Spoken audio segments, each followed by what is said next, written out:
Olá! Você já ouviu falar que o senso numérico é inato nos seres humanos e até em alguns animais? Então, essa é a história que nós vamos contar nesse nosso vídeo.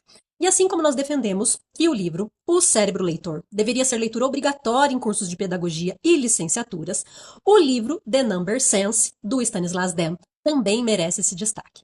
Então, amigos matemáticos, essa é uma leitura obrigatória para nós. Tudo começou com um paciente identificado nos estudos como NAU, e nós chamaremos aqui de Sr. N. Ele sofreu uma hemorragia cerebral que afetou o lado esquerdo do seu cérebro, causando problemas graves de acalculia, então dificuldade com cálculos, e leitura. No entanto, ele mantinha uma noção aproximada de grandezas numéricas. Para contextualizar, esse não é o famoso paciente HM, cujo caso elucidou o papel do hipocampo na formação de memórias. O Sr. N era um caso diferente, mas também igualmente fascinante. Então imagine só, ele perdeu funções básicas como ler, falar e fazer cálculos. No entanto, mesmo sem conseguir dizer, então, por exemplo, quanto que é 2 mais 2, ele dava respostas próximas, como 3 ou 5. Nunca algo absurdo como 9. E esse senso aproximado chamou a atenção do Stanislas Dem, que estudava como que o cérebro processa números. O Dan até apelidou esse paciente de homem aproximado. Esses estudos revelaram que nós temos duas formas de lidar com números. Uma é o senso aproximado, também chamamos de senso numérico, mais instintivo e inato, e a outra é a habilidade de cálculos exatos que aprendemos normalmente na escola. O caso do Sr. N mostrou que, mesmo quando nós perdemos a capacidade de fazer contas precisas, exatas, nós mantemos uma noção vaga de quantidade. Então, por exemplo, nós sabemos rapidamente que 8 é maior do que 7, quase de forma automática. Mas você deve estar se perguntando: então o cérebro tem áreas específicas para isso? E a resposta é sim. Então, no lobo parietal, há uma região chamada sulco intraparietal, que ela acende, ou seja, ela mostra maior atividade durante tarefas que envolvem quantidades aproximadas. Então, como assim acende? Então, aqui vai uma explicação bem rápida. E os exames que normalmente são feitos nesse caso são, né, as ressonâncias magnéticas funcionais, que detectam mudanças no fluxo sanguíneo e na oxigenação do cérebro. Quando uma área está mais ativa, ela consome mais oxigênio e o corpo envia mais sangue para essa região. Nos mapas gerados pelos exames, né, por esse tipo de exame, essas áreas aparecem acesas, indicando maior atividade.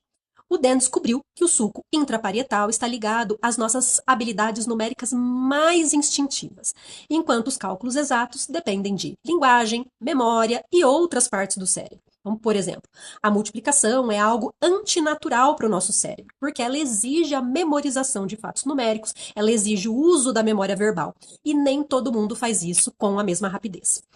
E as diferenças culturais? Então, o Dan também investigou como que os idiomas influenciam o aprendizado de números. Então, vou comparar o chinês com o português. Lá no chinês, né, no mandarim, por exemplo, a lógica é bem clara e consistente. Então, o número 20, ele vai ser escrito e falado como ershi, ou 210.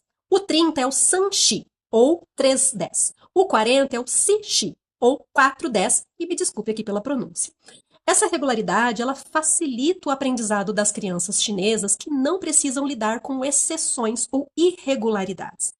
Já na língua portuguesa, nós temos palavras como 11, 12 e 13 que fogem do padrão, além do uso do e em números como 20 e 1, 30 e 5. Então, essas peculiaridades tornam a contagem menos intuitiva.